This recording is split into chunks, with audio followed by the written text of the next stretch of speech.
research I'm doing in collaboration with Dino Di Carlo's lab is an attempt to really open up the area of cancer immunotherapy in a much bigger way. It's been about a decade now that we found really good clinical results using techniques in immunotherapy, including what we call adoptive cell therapy. And the key to this is finding the right cells with the right receptors to target the cancer. One of the types of cancers that we study is prostate cancer. It's a very common cancer. Up to 1 man in 10 in our U.S. population will suffer from prostate cancer. It can often be benign and last a number of years, but too frequently turns very, very aggressive.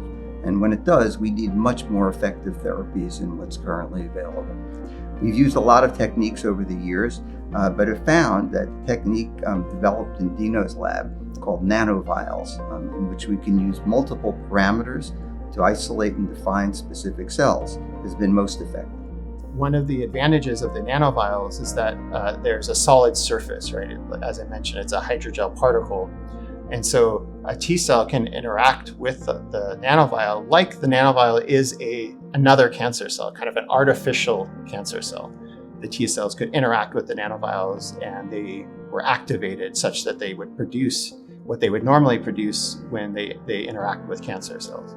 We had great students who were able to explore that and found actually, yes, this was working quite well, characterizing the functions of these T cells and particularly using these technologies to identify rare T cells and, as you mentioned, the T cell receptors that they use to identify cancer cells. Our research is currently at the stage where we've isolated candidate receptors that may be useful in clinical trials, and we're expanding the number of such receptors, and we're also amplifying their activity for better use in patients.